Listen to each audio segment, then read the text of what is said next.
ನಮಸ್ಕಾರ ಸ್ನೇಹಿತರೆ, ಇವತ್ತೇನು ಸಾಂಬಾರು ಮಾಡೋದು ಅಂತ ಯೋಚನೆ ಮಾಡ್ತಾ ಇದ್ದೀರಾ? ಯೋಚನೆ ಮಾಡಿಬಿಡಿ, ಹೀರೆಕಾಯಿ ಇದ್ರೆ ಸಾಕು. ಹೀರೆಕಾಯಲ್ಲಿ ಹೀರೆಕಾಯಿ ಚಾಪ್ಸ್ ಹೇಗೆ ಮಾಡೋದು ಅಂತ ತೋರಿಸ್ಕೊಡ್ತೀನಿ. ತುಂಬಾ ರುಚಿಯಾಗಿರುತ್ತೆ. ನಾನು ಅರ್ಧ kg ಹೀರೆಕಾಯಿನ ತಗೊಂಡು ನೀಟಾಗಿ ಸಿಪ್ಪೆನೆಲ್ಲ ತೆಗೆದು ತೊಳ್ಕೊಂಡು ಈ ರೀತಿ ರೌಂಡಾಗಿ ಹಚ್ಕೋಬೇಕು. ಇದಕ್ಕೆ ಹೀರೆಕಾಯಿ ಚಾಪ್ಸ್ ಮಾಡೋದಕ್ಕೆ ಈ ರೀತಿ ರೌಂಡಾಗಿ ಹಚ್ಕೊಂಡಿರಬೇಕು. ಇವಾಗ ಒಂದು ಬಾಣಲಿಗೆ ಸ್ವಲ್ಪ 1-2ರಿಂದ 3 ಸ್ಪೂನು ಅಡುಗೆ ಎಣ್ಣೆನ ಹಾಕಿದ್ದೀನಿ. ಸಾಸಿವೆ ಹಾಕಿದ್ದೀನಿ. ಸಾಸಿವೆ ಚಟಪಟ ಅಂದಮೇಲೆ ಕರಿಬೇವನ್ನು ಹಾಕ್ತಾಯಿದ್ದೀನಿ. ಒಂದು ಈರುಳ್ಳಿನ ಈ ರೀತಿ ಉದ್ದಕ್ಕೆ ಹೆಚ್ಚಿ ಹಾಕ್ತಾಯಿದ್ದೀನಿ. ಇದು ಸ್ವಲ್ಪ ಚೆನ್ನಾಗಿ ಕಂದು ಬಣ್ಣ ಬರೋ ತನಕ ಫ್ರೈ ಮಾಡ್ಕೊಳ್ಬೇಕು. ತುಂಬಾ ಚೆನ್ನಾಗಿರುತ್ತೆ ಹೀರೆಕಾಯಿ ಚಾಪ್ಸ್ಗೆ. ಈ ರೀತಿ ಈರುಳ್ಳಿ ಕಂದು ಬಣ್ಣ ಬರೋವರೆಗೂ ಫ್ರೈ ಮಾಡ್ಕೋಬೇಕು. ಇವಾಗ ನಾವು ಕಟ್ ಮಾಡಿರೋ ಅಂತಹ ಹೀರೆಕಾಯಿನ ಸೇರಿಸ್ತಾ ಇದ್ದೀನಿ. ಇದನ್ನೆಲ್ಲ ಚೆನ್ನಾಗಿ ಮಿಕ್ಸ್ ಮಾಡಿಬಿಟ್ಟು ಇದನ್ನು ಬೇಯೋದಕ್ಕೆ ಬಿಡೋಣ. ಇದು ಬೇಯೋಷ್ಟರಲ್ಲಿ ನಾವು ಇದಕ್ಕೆ ಬೇಕಾಗಿರೋ ಅಂತಹ ಮಸಾಲೆನ ರೆಡಿ ಮಾಡ್ಕೊಳ್ಳೋಣ. ಇವಾಗ ಮಸಾಲೆಗೆ ಬೇಕಾಗಿರೋ ಪದಾರ್ಥಗಳು: ತೆಂಗಿನಕಾಯಿ ಸ್ವಲ್ಪ, ಕಡಲೆ ಸ್ವಲ್ಪ, ಮೆಣಸು ಕಾಳು 1/4 ಸ್ಪೂನಷ್ಟು, 2 ಲವಂಗ, ಚೂರು ಚಕ್ಕೆ ತೊಗೊತೀನಿ ನಾನು ಸ್ವಲ್ಪನೇ, 5ರಿಂದ 6 ಎಸಳಷ್ಟು ಬೆಳ್ಳುಳ್ಳಿ, ಅರ್ಧ ಇಂಚಷ್ಟು ಶುಂಠಿ, 1 ಮೀಡಿಯಮ್ ಸೈಜ್ ಈರುಳ್ಳಿ, 3 ಟೊಮೆಟೊ ತೊಗೊಂಡಿದ್ದೀನಿ. ಟೊಮೆಟೊ ಜಾಸ್ತಿ ಹಾಕಿದ್ರೆ ಚೆನ್ನಾಗಿರುತ್ತೆ. 1 ಸ್ಪೂನಷ್ಟು ಧನಿಯಾ ಪುಡಿ, 1 ಸ್ಪೂನಷ್ಟು ಚಿಲ್ಲಿ ಪೌಡರ್. ಇದನ್ನೆಲ್ಲ ಚೆನ್ನಾಗಿ ಮಿಕ್ಸಿ ಮಾಡ್ಕೊಂಡು ಬರೋಣ. ಚೆನ್ನಾಗಿ ರುಬ್ಕೊಂಡು ಬರಬೇಕು. ರುಬ್ಕೊಂಡು ಬರೋಷ್ಟರಲ್ಲಿ ಹೀರೆಕಾಯಿ ನೋಡಿ ಎಷ್ಟು ಚೆನ್ನಾಗಿ ಬೆಂದಿದೆ. ಈ ರೀತಿ ಬೇಯಿಸ್ಕೋಬೇಕು ಸ್ವಲ್ಪ. ಇವಾಗ ರುಬ್ಬಿರೋ ಅಂತಹ ಖಾರನ ಹಾಕ್ತಾಯಿದ್ದೀನಿ. ಖಾರನ ಹಾಕಿಬಿಟ್ಟು ಸ್ವಲ್ಪ ಚೆನ್ನಾಗಿ ಮಿಕ್ಸ್ ಮಾಡ್ಕೊಳ್ಬೇಕು. ಹೀರೆಕಾಯಿನ ಸ್ವಲ್ಪ ಈ ರೀತಿ ಕ್ರಂಚಿಯಾಗಿ ಬೇಯಿಸ್ಕೊಳ್ಬೇಕು. ನೋಡಿ ನಾನು ಯಾವ ರೀತಿ ಬೇಯಿಸ್ಕೊಂಡಿದ್ದೀನಿ ಅಂತ.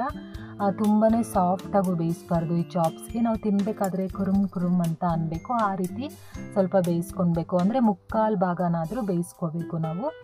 ಇವಾಗ ನಾವು ಮಸಾಲೆ ಎಲ್ಲ ಹಾಕಿ ಚೆನ್ನಾಗಿ ಮಿಕ್ಸ್ ಮಾಡ್ಕೊಳ್ಬೇಕು. ಫ್ರೆಂಡ್ಸ್, ಇದು ಚಿಕನ್ ಚಾಪ್ಸ್ ಮಾಡ್ಕೊತೀವಲ್ವಾ, ಚಿಕನ್ ತಿಂದು ಬೇಜಾರಾಗ್ಬಿಟ್ಟಿದ್ರೆ ಈ ರೀತಿ ಒಮ್ಮೆ ಟ್ರೈ ಮಾಡಿ. ವೆಜಿಟೇರಿಯನ್ಸ್ಗೆ ತುಂಬ ಇಷ್ಟ ಆಗುತ್ತೆ. ಇದು ತುಂಬಾ ಚೆನ್ನಾಗಿರುತ್ತೆ. ಇದನ್ನೆಲ್ಲ ಚೆನ್ನಾಗಿ ಮಿಕ್ಸ್ ಮಾಡಿಬಿಟ್ಟು ಒಂದು ಲಿಂಟನ್ನು ಕ್ಲೋಸ್ ಮಾಡಿ 5 ನಿಮಿಷ ಬೇಯೋದಕ್ಕೆ ಬಿಡೋಣ. ಇವಾಗ ರುಚಿಗೆ ತಕ್ಕಷ್ಟು ಉಪ್ಪನ್ನು ಸೇರಿಸ್ತಾ ಇದ್ದೀನಿ. ಉಪ್ಪನ್ನು ಸೇರಿಸಿ ಆದಮೇಲೆ ಸ್ವಲ್ಪ ಚೆನ್ನಾಗಿ ಮಿಕ್ಸ್ ಮಾಡ್ಕೊಳ್ಳೋಣ ಫ್ರೆಂಡ್ಸ್. ಇವಾಗ ಮಿಕ್ಸಿ ಜಾರ್ಗೆ ಸ್ವಲ್ಪ ನೀರನ್ನು ಹಾಕ್ತಾಯಿದ್ದೀನಿ. ಆವಾಗಲೇ ಯಾಕೆ ನೀರು ಹಾಕಲಿಲ್ಲ ಅಂದರೆ ಸ್ವಲ್ಪ ಖಾರ ಹಸಿ ವಾಸನೆ ಹೋಗೋವರೆಗೂ ಸ್ವಲ್ಪ ಬೇಯಿಸ್ಕೊಬೇಕಿತ್ತು. ನಾವಿಲ್ಲಿ ಯಾವುದನ್ನು ಹುರಿದು ರುಬ್ಕೊಂಡಿಲ್ಲ ಅಲ್ವಾ, ಸ್ವಲ್ಪ ಹಸಿ ವಾಸನೆ ಹೋಗಬೇಕಿತ್ತು. ಆಮೇಲೆ ನಾನು ಇಲ್ಲಿ ನೀರು ಸೇರಿಸ್ಕೊತಾ ಇದ್ದೀನಿ. ಇವಾಗಲೇ ನೋಡ್ಕೊಂಡು ಬಿಡಿ, ನಿಮಗೆ ಎಷ್ಟು ಬೇಕೋ ಅಷ್ಟು ನೀರನ್ನು ಸೇರಿಸ್ಕೊಳ್ಬೋದು ಹೀರೆಕಾಯಿ ಚಾಪ್ಸ್ಗೆ. ಇದು ಸ್ವಲ್ಪ ಗಟ್ಟಿಯಾಗಿದ್ರೇ ಚೆನ್ನಾಗಿರುತ್ತೆ ಚಾಪ್ಸ್ ಥರ. ನೀವು ಬೇಕಾದರೆ ಇದನ್ನು ಸಾಂಬಾರು ಥರ ಕೂಡ ಮಾಡ್ಕೋಬೋದು. ಅದು ಕೂಡ ಚೆನ್ನಾಗಿರುತ್ತೆ. ಮುದ್ದೆಗೂ ಚೆನ್ನಾಗಿರುತ್ತೆ, ಅನ್ನಕ್ಕೂ ಚೆನ್ನಾಗಿರುತ್ತೆ, ಚಪಾತಿಗೂ ಚೆನ್ನಾಗಿರುತ್ತೆ. ಅನ್ನಕ್ಕಂತೂ ಸಖತ್ ಕಾಂಬಿನೇಷನ್ ಅಂತಲೇ ಹೇಳ್ಬೋದು. ಮತ್ತು ಇದನ್ನು ಚೆನ್ನಾಗಿ ಬೇಯೋದಕ್ಕೆ ಬಿಡೋಣ. ಒಂದು ಲಿಂಟನ್ನು ಕ್ಲೋಸ್ ಮಾಡಿ. ಇವಾಗ ನೋಡಿ ಯಾವ ರೀತಿ ಬೆಂದಿದೆ ಅಂತ. ತುಂಬ ಚೆನ್ನಾಗಿರುತ್ತೆ. ಯಾವಾಗಲೂ ಒಂದೇ ಥರ ಹೀರೆಕಾಯಿ ಸಾಂಬಾರು, ಹೀರೆಕಾಯಿ ಬಸ್ಸಾರು ತಿಂದು ಬೇಜಾರಾಗಿದ್ದರೆ ನೀವು ಈ ರೀತಿ ಮಾಡ್ಕೋಬೋದು. ತುಂಬಾ ಚೆನ್ನಾಗಿರುತ್ತೆ.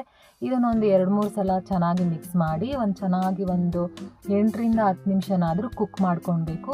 ಆವಾಗ ನಮಗೆ ಹೀರೆಕಾಯಿ ಚಾಪ್ಸ್ ತುಂಬಾ ರುಚಿಯಾಗಿ ನಮಗೆ ಸಿಗುತ್ತೆ. ನೀವು ಇದೇ ರೀತಿ ಟ್ರೈ ಮಾಡಿ. ಎಷ್ಟು ಚೆನ್ನಾಗಿರುತ್ತೆ ಗೊತ್ತಾ ಫ್ರೆಂಡ್ಸ್. ಈ ಬೇಸಿಗೆಯಲ್ಲಿ ಹೀರೆಕಾಯಿ ತಂಪು ಮತ್ತು ಇದು ಜೀರ್ಣಕ್ರಿಯೆಗೂ ಕೂಡ ಹೆಲ್ಪ್ ಆಗುತ್ತೆ. ಇದರಲ್ಲಿ ನಾರಿನ ಅಂಶ ಇರೋದ್ರಿಂದ ನಮಗೆ ಮೋಷನ್ ಪ್ರಾಬ್ಲಮ್ ಇರಲ್ಲ. ಯಾರ್ಯಾರಿಗೆ ಮೋಷನ್ ಪ್ರಾಬ್ಲಮ್ ಇದೆಯೋ ಅವರು ಡೈಲಿ ಹೀರೆಕಾಯಿ ಪಲ್ಯ ತಿಂತಾ ಬನ್ನಿ. ನಿಮಗೆ ಮೋಷನ್ ಪ್ರಾಬ್ಲಮ್ ಇರೋದೇ ಇಲ್ಲ. ನೋಡಿದ್ರಲ್ಲ ಫ್ರೆಂಡ್ಸ್, ನಾನು ಯಾವ ರೀತಿ ನಿಮಗೆ ಹೀರೆಕಾಯಿ ಚಾಪ್ಸ್ನ ಮಾಡಿ ತೋರಿಸ್ದೆ ಅಂತ. ಇದು ಮುದ್ದೆಗೂ, ಅನ್ನಕ್ಕೂ, ಚಪಾತಿಗೂ ಎಲ್ಲದಕ್ಕೂ ಸರಿಯಾದ ಕಾಂಬಿನೇಷನ್ ಅಂತಲೇ ಹೇಳ್ಬೋದು. ತುಂಬಾ ಚೆನ್ನಾಗಿರುತ್ತೆ. ನೀವು ಒಂದ್ಸಲ ಟ್ರೈ ಮಾಡಿ. ಇದೇ ರೀತಿ ನನಗೆ ಸಪೋರ್ಟ್ ಮಾಡಿ, ಸಬ್ಸ್ಕ್ರೈಬ್ ಮಾಡಿಕೊಡಿ ದಯವಿಟ್ಟು. ನಿಮ್ಮಲ್ಲಿ ರಿಕ್ವೆಸ್ಟ್ ಮಾಡಿ ಕೇಳ್ತಾ ಇದ್ದೀನಿ. ಕೊನೆವರೆಗೂ ವಿಡಿಯೋ ನೋಡಿ. ಎಲ್ಲರಿಗೂ ನಮಸ್ಕಾರ.